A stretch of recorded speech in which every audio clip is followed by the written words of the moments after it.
Hello दोस्तों, मेरा नाम है विभव और आज की इस वीडियो में मैं आपको एक्सप्लेन करने वाला हूं हमारे क्लास 12th के फिजिकल एजुकेशन बुक के unit number 7 physiology and injuries in sports को। तो दोस्तों, ये जो वीडियो है ये according to the new syllabus है 2023 टू 24। तो इस वीडियो को दोस्तों एंड तक देखिएगा। तो विदाउट वेस्टिंग एनी टाइम हम स्टार्ट करते हैं इस वीडियो को। तो सबसे पहले दोस्तों हम देख लेते हैं इस यूनिट के कंटेंट को। मतलब दोस्तों हमें इस चैप्टर में कौन कौन से टॉपिक्स को कवर करना है। सबसे पहला टॉपिक है दोस्तों हमारा physiological factors determining components of physical fitness. Second topic है दोस्तों हमारा effect of exercise on muscular system. Third topic है दोस्तों हमारा effect of exercise on cardio respiratory system. Fourth topic है दोस्तों हमारा physiological changes due to ageing.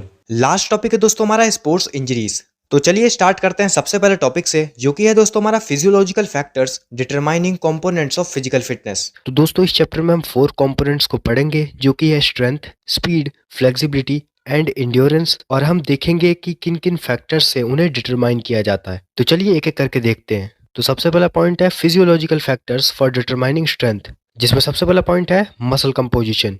तो दोस्तों हमारी बॉडी में दो तरीके की मसल्स होती हैं, slow Twitch fibres and fast Twitch fibres. अगर हमारी बॉडी में फास्ट ट्विच फाइबर्स ज्यादा होते हैं तो इससे हमारी बॉडी में स्ट्रेंथ बढ़ जाती है। फास्ट ट्विच फाइबर्स स्पीड को डिटरमाइन करते हैं, जबकि स्लो ट्विच फाइबर्स एंड्योरेंस को डिटरमाइन करते हैं। सेकंड पॉइंट है साइज ऑफ मसल्स। तो साइज ऑफ मसल्स से भी स्ट्रेंथ को डिटरमाइन किया जाता है। जितनी बड़ी मसल्स की साइज होगी उतनी ही उस पर्सन की स्ट्रेंथ होगी। और थर्ड पॉइंट है बॉडी वेट। तो बॉडी वेट भी डायरेक्टली प्रोपोर्शनल है स्ट्रेंथ के। जिस पर्सन का बॉडी वेट ज़्यादा होगा उसमें यूजुअली ज़्यादा स्ट्रेंथ होती है। नेक्स्ट है physiological factors for determining speed. तो पहला पॉइंट है मसल कंपोजिशन। मतलब अगर हमारी मसल्स में फास्ट ट्विच फाइबर्स ज़्यादा होंगे तो हमारी बॉडी ज़्यादा स्पीड गेन कर पाएगी। सेकंड है फ्लेक्सिबिलिटी। तो फ्लेक्सिबिलिटी भी स्पीड को डिटरमाइन करती है। मतलब अगर हमारे जॉइंट्स फ्लेक्सिबल होंगे तो हम ज़्यादा स्पीड गेन कर पाएंगे। नेक्स्ट है physiological factors for determining flexibility. तो इसमें सबसे पहला पॉइंट है हमारे पास मसल स्ट्रेंथ। मतलब अगर हमारी मसल्स की स्ट्रेंथ ज़्यादा होगी तो यूजुअली ज़्यादा फ्लेक्सिबिलिटी ऑब्टेन की जा सकती है।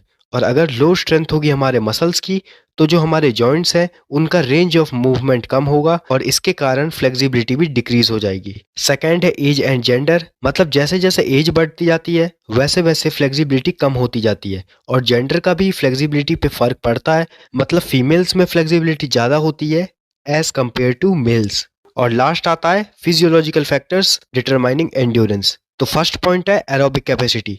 तो एरोबिक कैपेसिटी लंग्स और हार्ट की एबिलिटी होती है जिससे वो मसल्स तक ऑक्सीजन को पहुंचा पाते हैं। एरोबिक का मतलब होता है ऐसी एक्टिविटी जिसमें ऑक्सीजन की रिक्वायरमेंट हो, जैसे रनिंग जिसमें बहुत सारी ऑक्सीजन की रिक्वायरमेंट होती है। सेकंड है ऑक्सीजन अपटेक। तो ये एक हाईएस्ट रेट होती है जिससे हार्ट ऑक्सीजन को कंज्यूम करता है पर मिनट।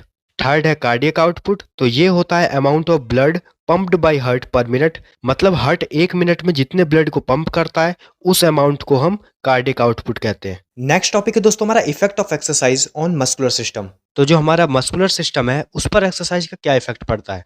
तो फर्स्ट है size and shape of the muscles changes. तो जब हम एक्सरसाइज करते हैं तो हमारे मसल्स का साइज और शेप चेंज हो जाता है। और ये ऐसा इसलिए होता है क्योंकि जब हम एक्सरसाइज करते हैं तो जो हमारे मसल्स के अंदर सेल्स होते हैं वो इनलार्ज हो जाते हैं और इसी कारण हमारी मसल्स का शेप और साइज दोनों बढ़ जाते हैं। सेकंड है करेक्ट बॉडी पोस्चर। मतलब जब हम रेगुलर एक्सरसाइज करते हैं तो हमारा बॉडी पोस्चर भी इंप्रूव हो जाता है और जितनी भी हमारी पोस्चरल डिफॉर्मिटीज होती है वो सब भी रिमूव हो जाती है। थर्ड है फूड स्टोरेज इंक्रीजेज। मतलब जो हमारी बॉडी की फूड स्टोर करने की कैपेसिटी होती है वो भी एक्सरसाइज करने के बाद इंक्रीज हो जाती है। नेक्स्ट टॉपिक है दोस्तों हमारा effect of exercise on cardio respiratory system. तो दोस्तों अब आप सोच रहे होंगे कि कार्डियो रेस्पिरेटरी सिस्टम क्या होता है। तो कार्डियो रेस्पिरेटरी सिस्टम का मतलब होता है जब हमारे लंग्स और हमारे हार्ट मिलकर एक साथ काम करते हैं तो उस सिस्टम को हम कार्डियो रेस्पिरेटरी सिस्टम कहते हैं। तो चलिए देख लेते हैं कि एक्सरसाइज का क्या इफेक्ट पड़ता है कार्डियो रेस्पिरेटरी सिस्टम पर। तो पहला है कार्डिक आउटपुट इंक्रीजेस। मतलब जो हमारा हार्ट की एक मिनट में ब्लड पंप करने की कैपेबिलिटी होती है वो इंक्रीज हो जाती है। सेकंड है हार्ट रेट इंक्रीजेस। मतलब किसी भी नॉर्मल पर्सन की हार्ट रेट होती है 72 बीट्स पर मिनट, तो एक्सरसाइज करने के बाद ये 150 बीट्स पर मिनट तक बढ़ जाती है। और थर्ड है ब्लड प्रेशर इंक्रीजेज। मतलब जब हम एक्सरसाइज करते हैं तो लार्ज अमाउंट ऑफ ब्लड हमारी ब्लड वेसल्स से फ्लो करता है और इसी कारण जो ब्लड वेसल्स की वॉल्स होती है उस पर ज़्यादा प्रेशर अप्लाई होता है और इन सब से हमारा जो बॉडी का ब्लड प्रेशर है वो इंक्रीज हो जाता है। फोर्थ है decrease in rate of respiration. तो जब कोई भी बिगनर एक्सरसाइज करता है तब तो उसकी रेट ऑफ रेस्पिरेशन इंक्रीज हो जाती है, लेकिन जैसे जैसे वो रेगुलर एक्सरसाइज करता है उसकी जो रेट ऑफ रेस्पिरेशन है वो भी डिक्रीज हो जाती है और वो बिगनर वाले लेवल से बहुत ज़्यादा कम हो जाती है। फिफ्थ है स्ट्रॉन्ग विल पावर। मतलब अगर कोई भी पर्सन रेगुलर एक्सरसाइज करता है तो उसकी विल पावर भी इंक्रीज हो जाती है, क्योंकि बहुत सारी ऐसी एक्सरसाइजेज होती है जो कि ब्रीथ से कंट्रोल होती है, जैसे कि प्राणायाम। अगला पॉइंट है unused alveoli become active. Alveoli हमारे लंग्स में होते हैं और ये गैसेस के एक्सचेंज करने के काम में आते हैं। तो जब हम एक्सरसाइज करते हैं तो हमारी बॉडी को या फिर हमारे लंग्स को बहुत सारे ऑक्सीजन की रिक्वायरमेंट होती है और इसी कारण सभी एल्वेलाइज एक्टिव हो जाते हैं। नेक्स्ट टॉपिक है दोस्तों हमारा physiological changes due to ageing. मतलब क्या फिजियोलॉजिकल चेंजेस आते हैं जब हमारी एज जो है वो बढ़ने लगती है। तो इसमें सबसे पहला पॉइंट है कार्डियोवैस्कुलर सिस्टम।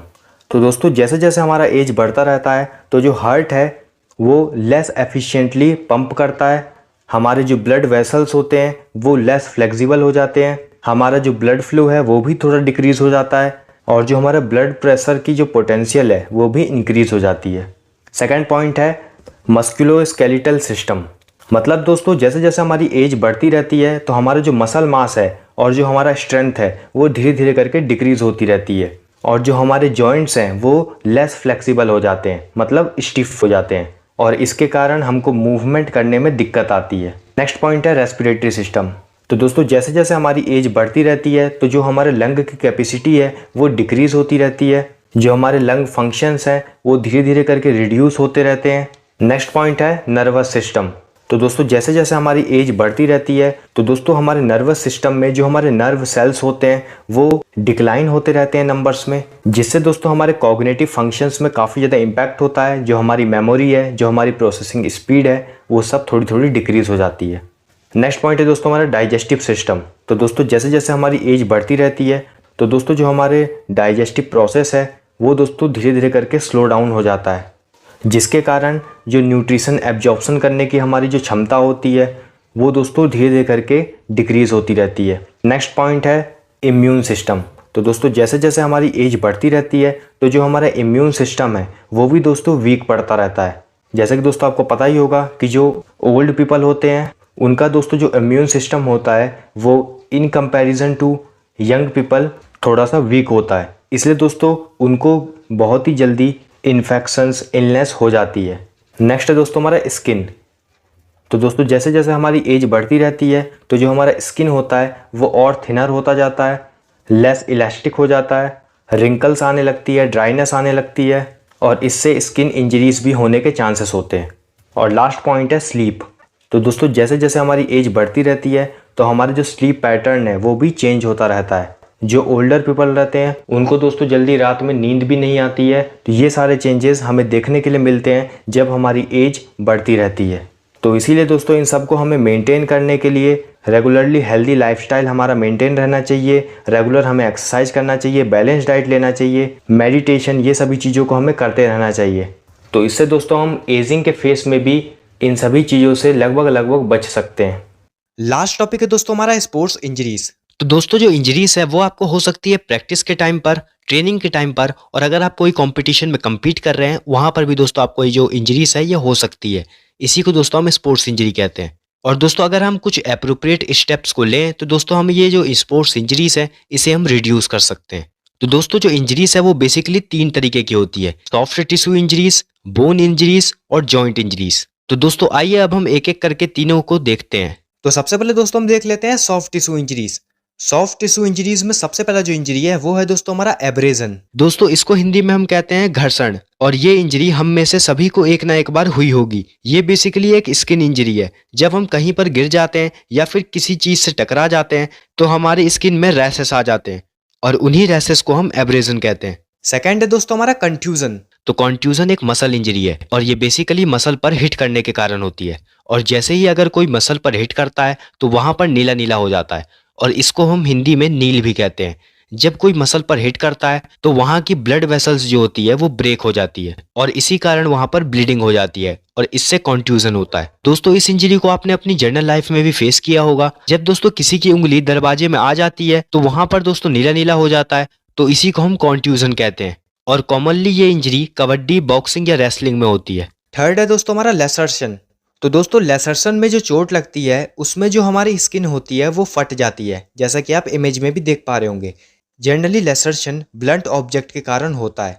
ब्लंट ऑब्जेक्ट का मतलब होता है वो ऑब्जेक्ट जिसमें धार नहीं होती है। फॉर एग्जाम्पल जैसे कि आप कहीं पर जा रहे हैं और पत्थर से आपको चोट लग जाती है, और जहाँ पर दोस्तों आपको चोट लगी है वो एरिया जो है दोस्तों वो थोड़ा सा फट गया है, तो उसी को हम लेसरसन कहेंगे। तो दोस्तों आप लेसरसन के डायग्राम में देख ही सकते हैं कि पहले स्किन फट जाती है, फिर उसके बाद जो फैट की लेयर होती है वो भी फट जाती है और मसल्स तक वो इंजरी पहुंच जाती है। तो इसी को दोस्तों हम लेसरसन कहते हैं। फोर्थ है हमारा इंसीजन। इंसीजन डॉक्टर्स के द्वारा किया जाता है। ये एक सर्जिकल कट होता है जो कि शार्प ऑब्जेक्ट के द्वारा स्किन पर किया जाता है। शार्प ऑब्जेक्ट हो सकता है ब्लेड, नाइफ।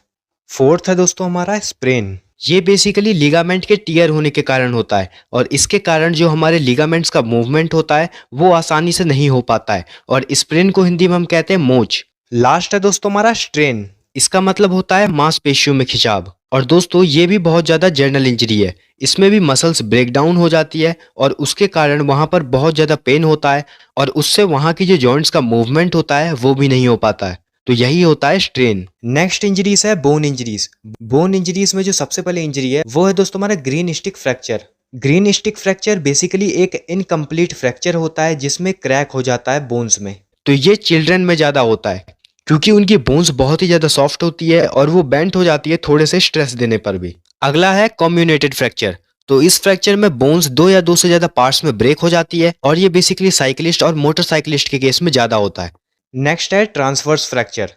तो इस फ्रैक्चर में क्या होता है, तो इस फ्रैक्चर में बोन एक्सिस के राइट एंगल पर ब्रेक हो जाती है। तो जैसे कि दोस्तों आप इमेज में भी देख पा रहे हैं, जो हमारी बोन है जो आपको इमेज में दिख रही है, ये बोन को आप एक्सिस मान लीजिए, और इस एक्सिस के राइट एंगल पर मतलब 90 डिग्री पर जो हमारी बोन होगी वो क्रैक हो जाएगी या ब्रेक हो जाएगी, तो उसी को दोस्तों हम ट्रांसवर्स फ्रैक्चर कहते हैं। नेक्स्ट है दोस्तों हमारा ऑब्लिक फ्रैक्चर। तो इस फ्रैक्चर में जो हमारी बोन्स होती है वो डायगोनली ब्रेक हो जाती है, मतलब तिरछी टूट जाती है, तो इसी को हम ऑब्लिक फ्रैक्चर कहते हैं। लास्ट है दोस्तों हमारा इम्पैक्टेड फ्रैक्चर। तो इम्पैक्टेड फ्रैक्चर में एक बोन दूसरी बोन में घुस जाती है। अब हम देख लेते हैं जॉइंट इंजरीज। तो इसमें सबसे पहले हमारे पास है डिसलोकेशन ऑफ लोअर जॉ। मतलब अगर चिन पर कोई इम्पैक्ट होता है या अगर हमारी चिन कहीं पर टकरा जाती है तो इसके कारण जो हमारे जॉ की बोन्स होती है वो डिसलोकेट हो जाती है। सेकंड है डिसलोकेशन ऑफ शोल्डर जॉइंट्स। मतलब अगर किसी इम्पैक्ट के कारण हमारे शोल्डर की बोन्स डिसलोकेट हो जाती है तो इसको हम डिसलोकेशन ऑफ शोल्डर जॉइंट्स कहते हैं, और ये बेसिकली क्रिकेट और फुटबॉल जैसे गेम में तो अक्सर होता रहता है। और लास्ट है डिसलोकेशन ऑफ हिप जॉइंट्स। मतलब अगर हमारे हिप जॉइंट की कोई बोन डिसलोकेट हो जाती है तो उसको हम डिसलोकेशन ऑफ हिप जॉइंट कहते हैं। अब हम देख लेते हैं प्रिवेंशन ऑफ स्पोर्ट्स इंजरीज। दोस्तों इंजरीज स्पोर्ट्स का एक इंट्रिंसिक पार्ट है। मतलब अगर आप स्पोर्ट्स खेलते हैं तो कभी ना कभी तो आपको इंजरीज होगी ही, लेकिन अगर आप सावधानी रखते हैं, मतलब अगर आप प्रिवेंशन रखते हैं, तो आप इंजरीज को मिनिमाइज कर सकते हैं या फिर आप उनको प्रिवेंट कर सकते हैं। तो प्रिवेंशन ऑफ इंजरीज के लिए कुछ पॉइंट्स हैं। फर्स्ट पॉइंट है प्रॉपर वार्म अप। मतलब अगर आप किसी भी कॉम्पिटिशन या ट्रेनिंग सेशन के लिए जा रहे हैं तो आपको उसके 10 मिनट पहले जरूर वार्म अप करना चाहिए, क्योंकि अगर आप 10 मिनट पहले वार्म अप कर लेते हैं तो आपकी मसल्स टोन अप हो जाती है और जो इंजरीज है उनके चांसेस एकदम कम हो जाते हैं। अगला पॉइंट है बैलेंस डाइट। तो इंजरीज को प्रिवेंट करने में बैलेंस डाइट भी एक बहुत ही इंपॉर्टेंट रोल प्ले करता है, क्योंकि अगर आप बैलेंस डाइट लेते हैं तो आपकी बोन्स स्ट्रांग हो जाती है, और अगर बोन्स स्ट्रांग होती है तो छोटी मोटी इंजरीज तो वैसे भी नहीं होती है, और फ्रैक्चर और डिसलोकेशन में भी बहुत ही ज्यादा मदद मिलती है। अगला पॉइंट है proper knowledge of sports skills. मतलब अगर आप कोई भी स्पोर्ट्स खेलने जा रहे हैं तो आपको उसका प्रॉपर नॉलेज होना चाहिए, तभी आप इंजरीज को प्रिवेंट कर पाएंगे। जैसे अगर आप वेट ट्रेनिंग करने जा रहे हैं तो आपको पता होना चाहिए कि उसको करते कैसे हैं, तभी आप इंजरीज के चांसेस को रिड्यूस कर पाएंगे, वरना आपको इंजरीज हो सकती है। अगला पॉइंट है यूज ऑफ प्रोटेक्टिव इक्विपमेंट्स। तो दोस्तों ये भी एक बहुत ही ज्यादा इंपॉर्टेंट पॉइंट है। अगर आप किसी स्पोर्ट्स को खेलने जाते हैं, आप पहले वार्म अप भी कर लेते हैं और आपको उस स्पोर्ट्स के सभी स्किल्स के बारे में भी पता है, फिर भी आप इंजरीज को पूरी तरीके से प्रिवेंट नहीं कर पाएंगे। इसके लिए आपको प्रोटेक्टिव इक्विपमेंट्स की भी जरूरत होगी। फॉर एग्जाम्पल अगर आप क्रिकेट खेलने जा रहे हैं, आपने पहले वार्म अप भी कर लिया है और आपको उसकी सारी स्किल्स भी पता है, लेकिन अगर आप हेलमेट नहीं पहनेंगे, पैड्स नहीं पहनेंगे, ग्लव्स नहीं लगाएंगे तो आप अपने आप को प्रोटेक्ट नहीं कर पाएंगे और इससे आपको इंजरीज होने का बहुत ही ज्यादा खतरा है। और लास्ट पॉइंट है डू नॉट ओवर ट्रेन। मतलब आपको अपनी कैपेसिटी से ज्यादा ट्रेनिंग नहीं करनी है, और अगर आप एक गैप के बाद ट्रेनिंग कर रहे हैं तो आपको धीरे धीरे अपना लेवल बढ़ाना है, क्योंकि आप एकदम ही अपना लेवल बढ़ा देंगे, आप एकदम ही ज्यादा ट्रेनिंग करने लग जाएंगे तो वहां पर इंजरीज होने के चांसेस हैं। तो यहाँ पर दोस्तों ये जो हमारा यूनिट है, unit number 7 physiology and injuries in sports, ये दोस्तों यहाँ पर खत्म होता है। आई होप दोस्तों ये जो वीडियो है ये आपके लिए हेल्पफुल रही होगी। अगर दोस्तों ये वीडियो आपको अच्छी लगी है तो इस वीडियो को लाइक कीजिए, इस वीडियो को शेयर कीजिए अपने दोस्तों के साथ। और दोस्तों अगर आप ऐसी ही वीडियोस को देखते रहना चाहते हैं तो इस चैनल को सब्सक्राइब कीजिए। तब तक के लिए दोस्तों all the best, stay tuned with us.